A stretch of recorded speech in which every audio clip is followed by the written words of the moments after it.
नमस्कार, मैं श्रुति सिंह। स्वागत है आप सभी का इनसाइड झारखंड न्यूज के इस बुलेटिन में। चलिए जानते हैं आज की खबरों के बारे में। खबरों की शुरुआत करते हैं राजधानी रांची से। जमीन के अवैध ढंग से खरीद मामले में हेमंत सोरेन की गिरफ्तारी को कांग्रेस के कार्यकारी अध्यक्ष सह राज्य सरकार के समन्वय समिति के सदस्य बंधु तिर्की ने गलत बताया है। उन्होंने कहा कि ईडी अब तक इस मामले में कोर्ट में ठोस सबूत प्रस्तुत नहीं कर सकी है। इस दौरान उन्होंने भाजपा पर भी निशाना साधा। एक प्रेस वार्ता आयोजित कर बंधु तिर्की ने कहा कि रांची में जमीन से जुड़े ऐसे कई मामले हैं जिस पर भाजपा के लोग चुप्पी साधे हैं, जबकि कई जमीन के मामलों में भाजपा के लोगों की संलिप्तता है। कहा कि रांची में जमीन के ऐसे सैकड़ों मामले हैं जिसमें गैर आदिवासी भूमाफिया भाजपा नेता और उद्योगपतियों ने आदिवासियों की धार्मिक, सामाजिक और सांस्कृतिक महत्व वाली भूमि पर कब्जा जमाए रखा है, लेकिन भाजपा के लोगों का ध्यान इस ओर नहीं जा रहा है।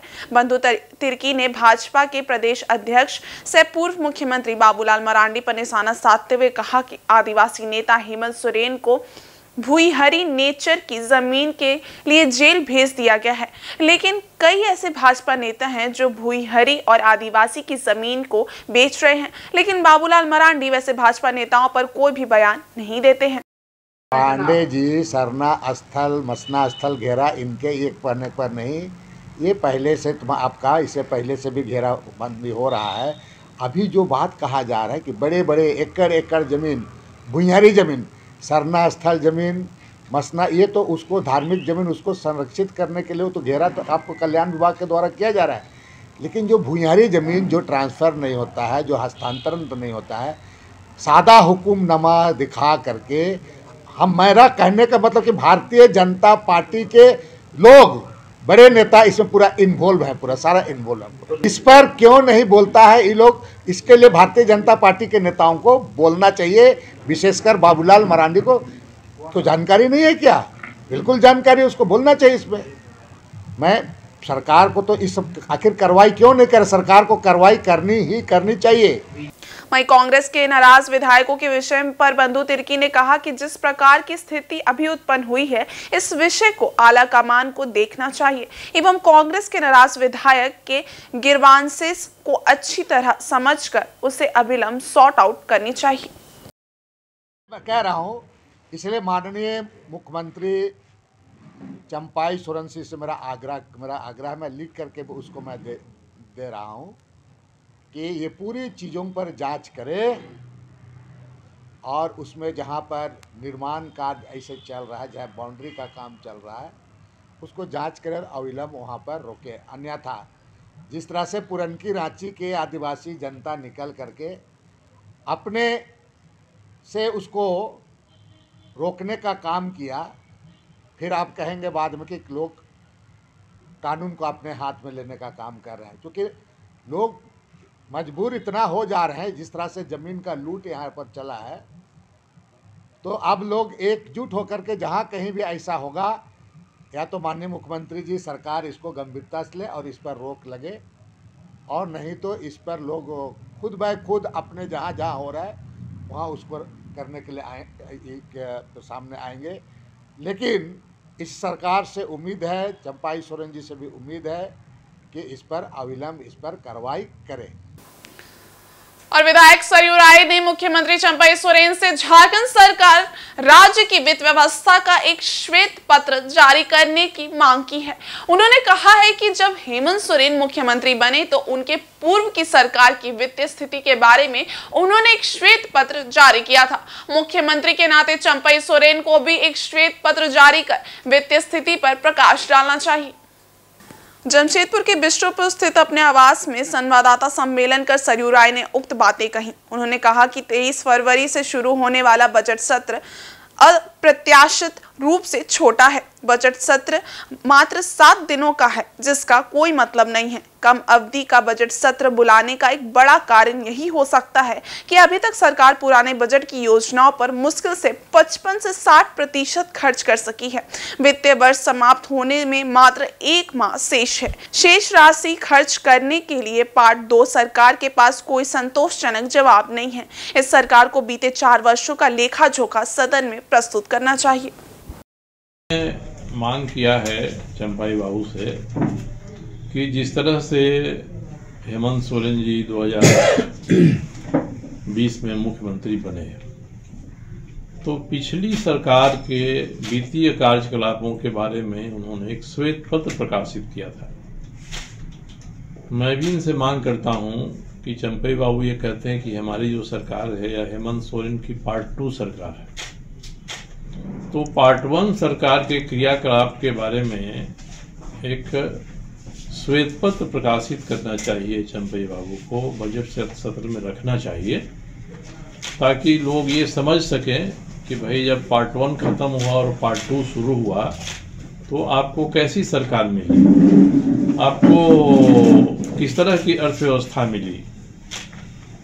ये जानकारी लोगों को होगी तभी आपके पार्ट 2 का असेसमेंट हो पाएगा। पहली बार तो बजट सत्र बहुत छोटा बनाकर निराश किया इन्होंने बुलाकर।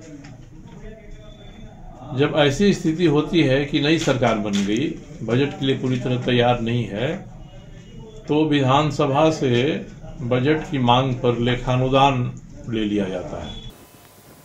उधर पश्चिमी सिंहभूम पुलिस ने केनापोसी तालाबुरु रेलवे ट्रैक से 3 शव बरामद होने के मामले का खुलासा कर दिया है। ये पूरा मामला जिला के हाटगमरिया थाना क्षेत्र का है, जहां शनिवार को शत अवस्था में 3 शव बरामद किए गए थे। पुलिस ने इस मामले में मृतका के ही घर वालों समेत 5 लोगों को गिरफ्तार किया है। घरेलू विवाद में इस हत्याकांड को अंजाम दिया गया था। गिरफ्तार अभियुक्तों में मंगल सिंह सिंकू, मोटरा सिंकू, जोगेन सिंकू, सोमा सिंकू और टुपरा सिंकू शामिल हैं। इनमें से 3 अभियुक्त मृतका का देवर, जेठ और चाचा ससुर है। गिरफ्तार सभी अभियुक्तों को जेल भेज दिया गया है। पारिवारिक विवाद और इमली पेड़ के हिस्सेदारी को लेकर मृतका के घर वालों ने ही इस दिल दहला देने वाली तिहरे हत्याकांड को अंजाम दिया था। पहले घर वालों के द्वारा इसे डायन हत्या बताया जा रहा था, लेकिन पुलिस को अनुसंधान में डायन हत्या से संबंधित कोई साक्ष्य नहीं मिला। इस हत्याकांड को सुलझाने में सबसे बड़ी कड़ी के रूप में मृतका की 15 वर्षीय बेटी सामने आई। बेटी ने ही पुलिस को हत्यारों तक पहुंचने में मदद की। वह घटना के समय किसी तरह बच निकलने में सफल रही थी। एसपी आशुतोष शेखर ने रविवार को हत्याकांड का खुलासा किया। बताया कि सभी आरोपियों ने पूछताछ में अपना अपराध स्वीकार कर लिया है। उन्होंने बताया कि घटनास्थल से 4 किलोमीटर दूरी पर रेल पटरी में मिले एक अन्य व्यक्ति के शव की पहचान नहीं हुई है और न ही वो शव इस हत्याकांड से जुड़ा हुआ है। वो एक अलग हादसा हो सकता है जिसकी जांच चल रही है। जहां तक मृतका के पति बीनू सिंकू का सवाल है, वो जीवित है और पुणे में मजदूरी का काम करने गया हुआ है। बता दें कि हाटगमरिया थाना क्षेत्र के नुरदा गांव के टुंगुबासा में एक ही परिवार के 3 लोगों की सामूहिक हत्या कर शवों को इलीगाड़ा के पास रेल पटरी पर फेंक दिया गया था। मृतकों की पहचान महिला रोयबारी सिंकू व उसका 4 साल का बेटा व 6 माह की बेटी के रूप में हुई थी। कल दिनांक 17 फरवरी 2024 को हाटगमरिया थाना क्षेत्र में केंदुआबोसी रेलवे स्टेशन के पास ट्रैक के किनारे एक महिला एवं 2 बच्चों का शव छत अवस्था में बरामद किया गया था। इस प्रकार से एक साथ 3 लोगों का शव बरामद होने की घटना को देखते हुए हम लोगों ने अनुमंडल पुलिस पदाधिकारी जगन्नाथपुर के नेतृत्व में एक एसआईटी का गठन कर इस पूरे कांड का अनुसंधान प्रारंभ किया। कांड के अनुसंधान के क्रम में हम लोगों को ये बात प्रकाश में आई कि ये जो महिला थी और जो दोनों बच्चों का शव था, ये उनके अपने ही बच्चे थे और ये ग्राम बड़ा नुरदा की हाटगमरिया थाना अंतर्गत रहने वाली थी। पूरे घटनाक्रम की छानबीन में जो बात प्रकाश में आई कि एक इनके घर के पास जो पारिवारिक विवाद चल रहा था और विशेषकर एक इमली का पेड़ है जिसको लेके परिवार के अंतर्गत विवाद था और उसी क्रम में परिवार के अंदर लगातार सभी पक्षों में आपस में विगत कुछ दिनों से एक तरह से लड़ाई झगड़े की घटना घटित होती रहती थी। उसी के आलोक में इन्होंने इनके परिजनों ने मिलकर परसों 16 तारीख की रात में मारपीट के दौरान इनकी हत्या कर दी और उसके बाद साक्ष्य छुपाने के लिए शव को रेलवे ट्रैक पे फेंक दिया ताकि रेल से कटकर उसकी शिनाख्त पॉसिबल नहीं हो। पूरे घटनाक्रम में जब हम लोग को जानकारी मिली उसके बाद पूरे घटनाक्रम की जांच करते हुए कुल 5 लोगों की संलिप्तता इस पूरे घटनाक्रम में प्रकाश में आई है और सभी 5 अभियुक्त सभी को यहाँ गिरफ्तार कर लिया गया है। इसमें मुख्य रूप से मंगल सिंह सिंकू, मोटरा सिंकू, जोगिन सिंकू, सोमा सिंकू एवं टुपरा सिंकू हैं और ये सभी लोग एक ही खानदान के सदस्य हैं, जिसमें 3 इनके मृतका के देवर लगते हैं, एक उनका चाचा ससुर लगते हैं और एक उनके पति के बड़े भाई लगते हैं। उल्लेखनीय है कि मृतका के पति जो हैं वो यहाँ नहीं वर्तमान में निवास कर रहे हैं और वो अपने कार्य के लिए राज्य से बाहर दूसरे राज्य में कार्यरत थे। इस पूरे घटनाक्रम में जितने भी अभियुक्त संलिप्त थे सबकी गिरफ्तारी हो चुकी है और जो एसआईटी की टीम है उनके द्वारा बहुत ही बेहतर कार्य किया गया। हम आजादी का अमृत महोत्सव मना रहे हैं, लेकिन पश्चिमी सिंहभूम के गुदड़ी प्रखंड के कई ऐसे गांव हैं जहां आजादी के 75 वर्ष बाद भी लोगों को मूलभूत सुविधा नहीं मिल पाई है। ऐसा ही एक गांव गुदड़ी प्रखंड के गुलीकेरा पंचायत में है, जिसका नाम रायदा है। घने जंगल पहाड़ी से घिरा ये गांव देखने में तो बेहद ही सुंदर प्रतीत होता है, लेकिन यहाँ रहना काफी मुश्किल है। रायदा के लोग वर्षों से कुआं का पानी पीने के लिए मजबूर है। लोगों को गांव तक पहुंचने के लिए पहाड़ी पर बने पगडंडियों पर चलना पड़ता है। गांव में अब तक एक पक्की सड़क नहीं बन पाई है। ग्रामीण सरकारी राशन लाने के लिए करीब 10 से 12 किलोमीटर दूरी पैदल तय कर लुढ़ाई जाते हैं। इस गांव में बिजली भी नहीं पहुंची है। इन सब मुश्किलों के बावजूद रायदा गांव में करीब 30 परिवार रहते हैं। वर्ष 2020 में चर्चित बुरु गोलीकेरा हत्याकांड के समय गुलीकेरा पंचायत के अंतर्गत आने वाले तमाम गांव के विकास का सरकार ने वादा किया था। उस वक्त जिले के कई वरीय पदाधिकारियों में बुरु गोलीकेरा गांव से सटे रायदा समेत कई गांव का दौरा कर क्षेत्र में शांति कायम के लिए ग्रामीणों के साथ बैठक की थी। इस दौरान गांव के लोगों को मूलभूत सुविधा देने का वादा किया गया था। समय बीतने के साथ ही गांव नक्सल आतंक से मुक्त तो जरूर हो गया, लेकिन अब तक गांव का विकास नहीं हो पाया है।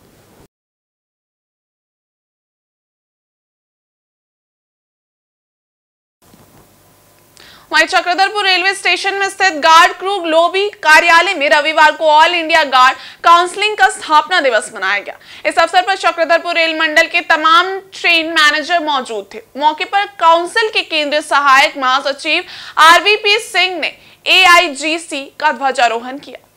इसके बाद कार्यालय परिसर में लोगों के बीच मिठाई बांटी गई और संगठन के स्थापना दिवस पर सभी ने खुशियां मनाई।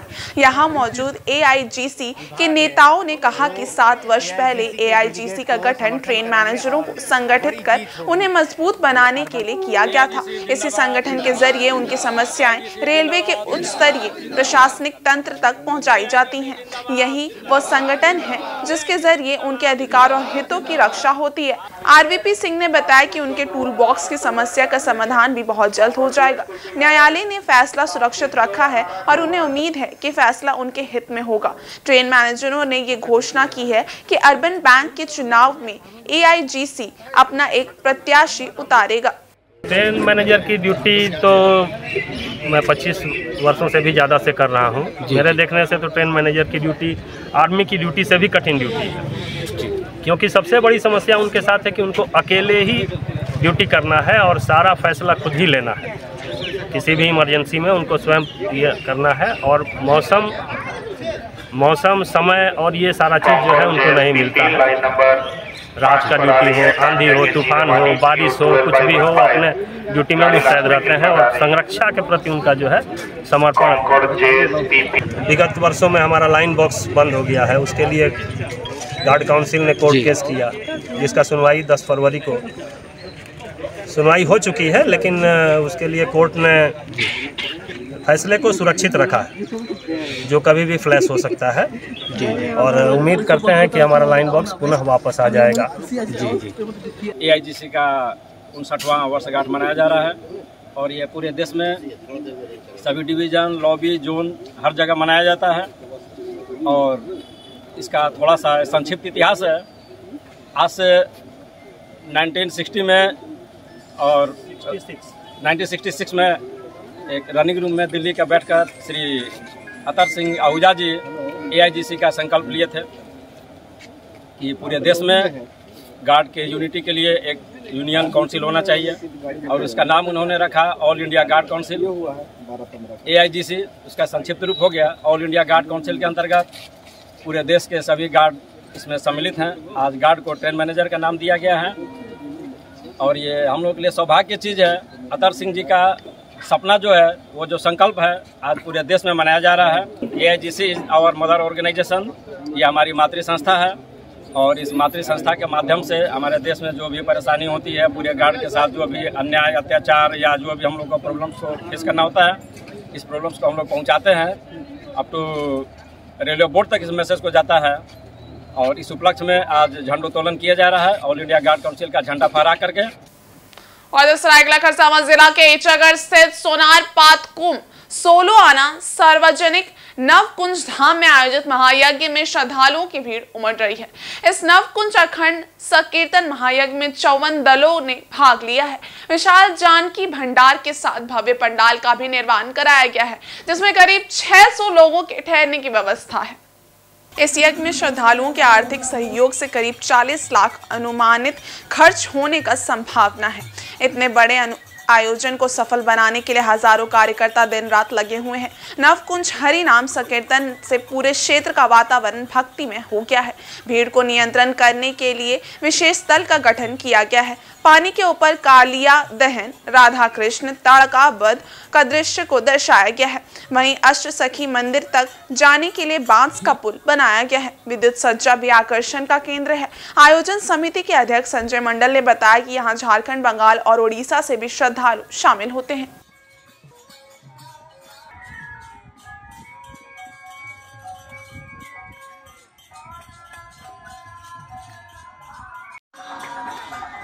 आज सोलोआना नवकुंज सोनार पातकुम की ओर से तीसरी बार नवकुंज महायज्ञ का आयोजन करने जा रहे हैं, जिसमें हजारों संख्या के भक्त यहाँ पर आ रहे हैं।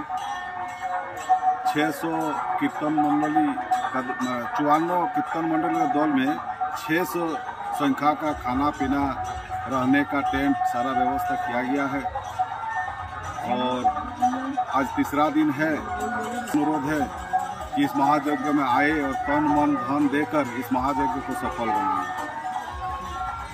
निर्माण हम लोग चांदा करके और आधा तक किए हैं। सभी भक्तों से अनुरोध है कि इस मंदिर निर्माण में सहयोग करें ताकि एक भव्य मंदिर हम लोग भी बना सकें।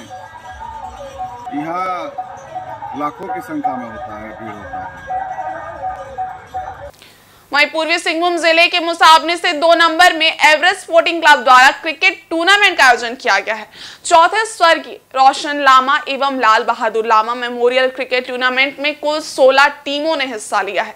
आयोजकों के अनुसार ग्रामीण क्षेत्र के युवाओं को खेल का मंच प्रदान करने के उद्देश्य से इस टूर्नामेंट का आयोजन हर वर्ष किया जाता है। इसमें जमशेदपुर, पश्चिम बंगाल, चाकुलिया, मुसाबनी व आसपास की टीमों ने शिरकत की। टूर्नामेंट काफी रोमांचक रहा, जिसे देखने के लिए काफी संख्या में युवाओं की भीड़ उमड़ी। पुरस्कार के रूप में ट्रॉफी एवं नगद राशि दी गई। फाइनल मैच पश्चिम बंगाल के मेदिनीपुर और चाकुलिया की टीम के बीच खेला गया, जिसमें पश्चिम बंगाल के मेदिनीपुर टीम ने विजय हासिल किया। विजेता टीम को 51,000 रुपए नगद राशि के साथ एक ट्रॉफी और उप विजेता टीम को 21,000 रुपए नगद तथा एक ट्रॉफी प्रदान की गई। वहीं मैन ऑफ द मैच के खिलाड़ी को 10,000 रुपए नगद पुरस्कार दिया गया।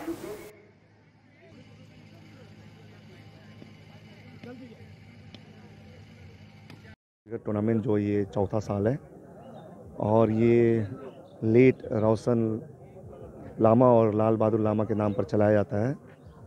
और इस टूर्नामेंट में कुल 16 टीमों ने भाग लिया है, जिसमें बंगाल के जमशेदपुर, टाटानगर, चाकुलिया, मुसाबनी के 16 टीमों ने भाग लिया है।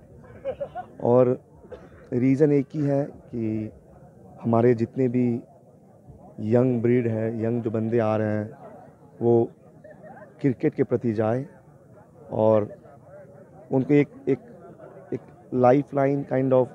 मुसाबनी में आज से करीब 3-4 साल पहले तक क्रिकेट लुप्त हो चुकी थी। अब आस्ते आस्ते क्रिकेट के ऊपर यंग जनरेशन का लगाव आ रहा है। इसी कारण एवरेस्ट स्पोर्टिंग क्लब, जो कि एक स्पोर्टिंग क्लब है, उन्होंने ऑर्गेनाइज़ किया ये टूर्नामेंट। और इस टूर्नामेंट में 16 टीमों ने भाग लिया है और इस टूर्नामेंट का कैश प्राइस जो कि 51,000 विद ट्रॉफ़ी है और रनर प्राइस 31,000 विद ट्रॉफ़ी, और उसके साथ बहुत सारे इंडिविजुअल प्राइजेस हैं। और जमशेदपुर के जैमको मिश्रा बागान में पिछले 2 दिनों से चल रहे अखंड कीर्तन राम कथा का समापन सोमवार को हो गया। समापन के मौके पर मुख्य रूप से समाज सेवी शिवशंकर सिंह उपस्थित थे। उनके साथ मौजूद हजारों की संख्या में श्रद्धालुओं ने कथा का श्रवण किया।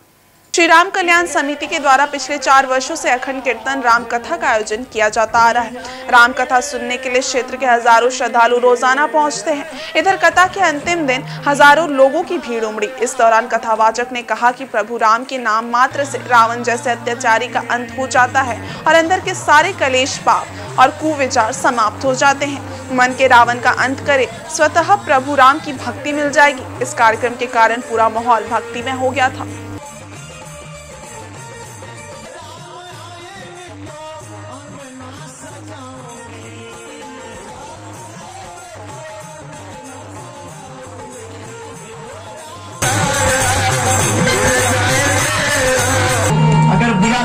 तो उसको सही कर देते हैं कि राम सुंदर मेरी किस्मत, मुझे विश्वास है कि राम सुंदर मेरी किस्मत चमकाएंगे, राम आएंगे।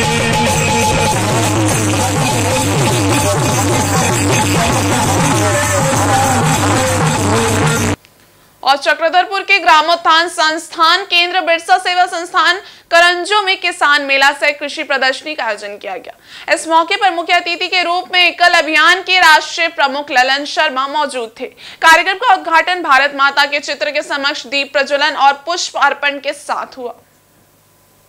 इसके उपरांत अतिथियों के द्वारा किसान मेला में लगाई गई प्रदर्शनी का अवलोकन किया गया। प्रदर्शनी में लगाए गए फल सब्जी के नमूने देख अतिथि काफी खुश हुए।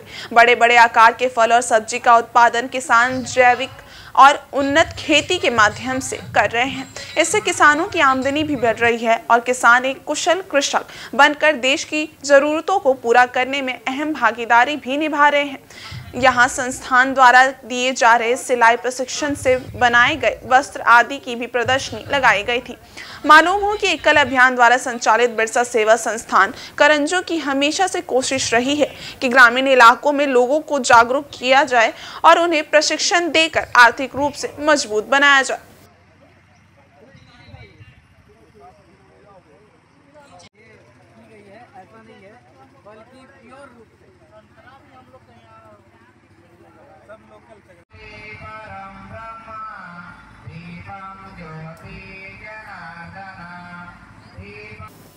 चक्रधरपुर अनुमंडल अस्पताल परिसर में रविवार को सुमिता होता फाउंडेशन के द्वारा स्वर्गीय सुमिता होता की 13वीं पुण्यतिथि मनाई गई। इस दौरान अनुमंडल अस्पताल के प्रभारी डॉक्टर अंशुमन शर्मा ने स्वर्गीय सुमिता होता की तस्वीर के समक्ष दीप प्रज्वलित कर कार्यक्रम का शुभारंभ किया। मौके पर मौजूद अस्पताल के चिकित्सा कर्मी, सुमिता होता फाउंडेशन के संस्थापक सदानंद होता सहित शहर के कई गणमान्य लोग उपस्थित थे। सभी ने स्वर्गीय सुमिता होता की तस्वीर पर श्रद्धा सुमन अर्पित किए, साथ ही 2 मिनट का मौन रखकर उनकी आत्मा की शांति के लिए प्रार्थना की। इसके बाद अस्पताल में भर्ती मरीज एवं गर्भवती महिलाओं के बीच फल, बिस्कुट, हॉर्लिक्स आदि का वितरण किया गया। मौके पर डॉक्टर अंशुमन शर्मा ने कहा कि कार्य में सुमिता होता फाउंडेशन का बहुत बड़ा योगदान है। वहीं सुमिता होता फाउंडेशन के संस्थापक सदानंद होता ने कहा कि उनकी बहन की याद में उन्होंने सामाजिक कार्य के लिए संस्था का गठन किया था ताकि जरूरतमंद लोगों का निस्वार्थ भाव से सेवा किया जा सके।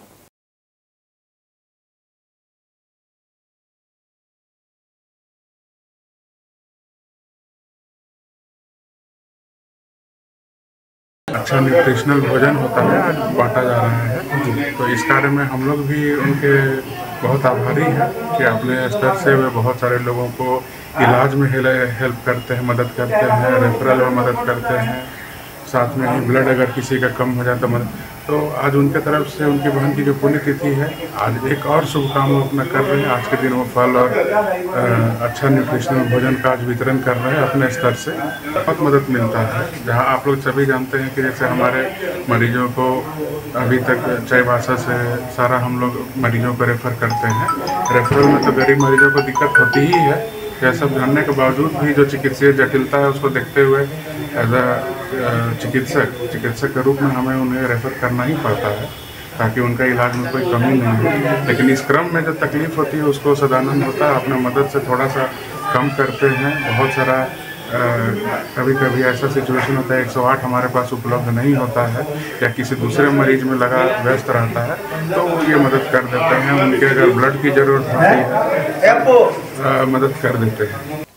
और इधर पूर्वी सिंहभूम जिला के मुसाबनी बस स्टैंड चौक में साहित्य संस्कृति संघ द्वारा अस्पताल की मांग को लेकर हस्ताक्षर अभियान चलाएगा। इस अभियान में मुसाबनी वासियों ने बढ़ चढ़कर हिस्सा लिया। बता दें कि मुसाबनी में बेहतर अस्पताल नहीं होने से लोगों को काफी परेशानी होती है। आगामी 20 फरवरी को साहित्य संस्कृति संघ का एक प्रतिनिधिमंडल उपायुक्त को एक ज्ञापन सौंपकर मुसाबनी में अस्पताल खोलने की मांग करेगा। ज्ञात हो कि पिछले दिनों मुसाबनी प्रखंड के उप प्रमुख स्वर्गीय काकुली घोष की अचानक तबियत बिगड़ गई थी। सही समय पर ऑक्सीजन नहीं मिलने के कारण उन्होंने दम तोड़ दिया था। इसी घटना के बाद साहित्य संस्कृति संघ ने ये कदम उठाया है ताकि आने वाले दिनों में इस तरह से किसी और की अचानक इलाज के अभाव में मृत्यु न हो। हमने साहित्य संस्कृति संघ की ओर से दिवंगत काकोली घोष का शोक सभा किया था। वहाँ पर ही सिद्धांत हुआ था कि मुसाबनी में तत्काल एक हॉस्पिटल खोला जाए। इसके लिए एक साक्षर संग्रह अभियान का, और आज सिद्धू कानू चौक में उस कार्यक्रम को ही हम लोग तब्दील किया। साहित्य संस्कृति संघ की ओर से करीब 1000 से ज़्यादा आज हम लोग साक्षर संग्रह किया, जो कि एक हमारा काफ़ी उत्साहवर्धक रहा। हमने तय किया कि 20 फरवरी डीसी साहब से मिलेंगे और पूरा यहाँ जो हम हस्ताक्षर संग्रह किया वह दस्तावेज उनके सामने रखेंगे कि हमें अविलंब एक सामुदायिक स्वास्थ्य केंद्र दिया जाए। पारंपरिक स्वशासन गांवंता धालभूम परगना का वार्षिक अधिवेशन पोटका के पावरू स्थित सांस्कृतिक भवन में आयोजित हुआ। कार्यक्रम की अध्यक्षता दिगार जयपाल सिंह सरदार ने की। इस अवसर पर आदिवासी समुदाय के प्रबुद्ध लोगों ने बारी बारी से ग्राम सभा के कार्य व गतिविधि, लेखा जोखा, रूढ़ी परंपरा को सुचारू रूप से चलाने पर अपने अपने विचार रखे। अधिवेशन में दिगार, सरदार, नायक, पायक, तावेदार, ग्राम प्रधान, नाया, कुड़मनाया, देवरी, डाकुआ, पड़िंग, गिराई, शासन, जागवाड़ी, जान एवं डांडिया को जागरूक किया गया। पारंपरिक स्वशासन व्यवस्था के इन प्रतिनिधियों को सरकार द्वारा सम्मान नहीं दिए जाने पर नाराजगी जताई गई। अंत में वर्ष 2023-24 में उत्कृष्ट प्रदर्शनी करने वाले नेतृत्वकर्ताओं सिद्धेश्वर सरदार, जयपाल सिंह सरदार, हरीश सिंह भूमिज, शत्रुघ्न सरदार, सुदर्शन भूमिज को अंग वस्त्र उड़ाकर सम्मानित किया गया। अधिवेशन में ग्राम सभा को सशक्त बनाने, सरकारी विकास योजनाओं से आदिवासियों के अस्तित्व व पहचान बचाए रखने, गांव समाज के नेतृत्वकर्ताओं को सरकार द्वारा सम्मान देने पर अग्रतर कार्रवाई करने एवं जल, जंगल, जमीन व सार्वजनिक संपदा तथा जाहिर स्थान, मसान, शमशान, कुशासन, गोदान टाड़ी को संरक्षण देने का प्रस्ताव पारित किया गया है।